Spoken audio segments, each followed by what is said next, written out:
Domingo, 30 de outubro de 1938, parecia ser uma noite normal de um fim de semana de Halloween, até que a rede de rádio CBS interrompeu sua programação musical para noticiar uma suposta invasão de marcianos.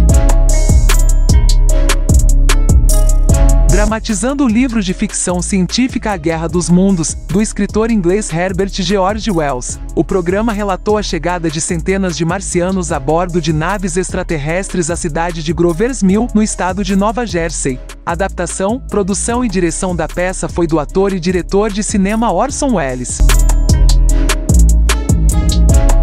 A Guerra dos Mundos de 1938. 30 de outubro de 1938, ao ligar o rádio, milhares de cidadãos norte-americanos ouviram um alerta nacional, com o tom preocupado de um apresentador de notícias. Os trechos que você vai ouvir na sequência são palavras do general de brigada Montgomery Smith, comandante da milícia estadual em Trenton, Nova Jersey. A notícia em edição extraordinária, na verdade, era o começo de uma peça de rádio-teatro, mas isso desencadeou pânico em várias cidades norte-americanas. A invasão dos marcianos durou apenas 1 hora, mas marcou definitivamente a história do rádio.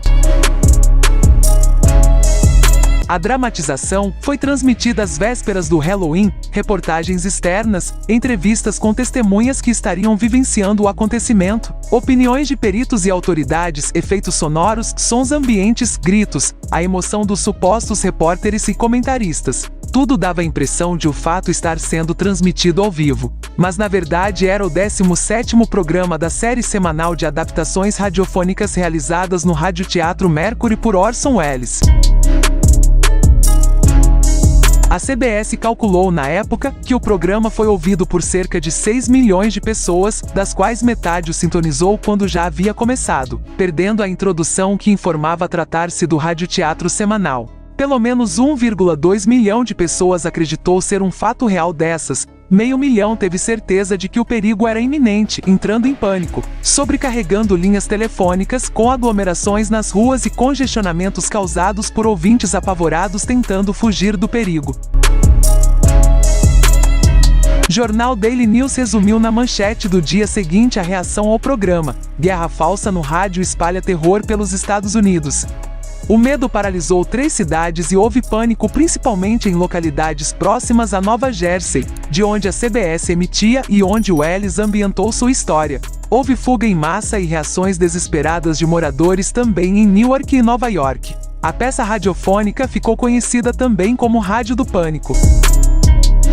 Embora muita gente tenha passado um aperto naquele domingo de Dia das Bruxas, houve certo exagero em dizer, nos anos seguintes, que todos os Estados Unidos ficaram aterrorizados. Esse mito criado em torno do episódio aos poucos foi caindo por terra, especialmente devido à possibilidade de a CBS e o próprio Welles serem acionados judicialmente por causar o caos em nível nacional. O próprio diretor se disse posteriormente arrependido de alguns elementos da narrativa e que jamais faria algo que pudesse machucar alguém. Afinal, houve relatos de pessoas até mesmo pensando em suicídio ou em pânico, ameaçando outros ouvintes.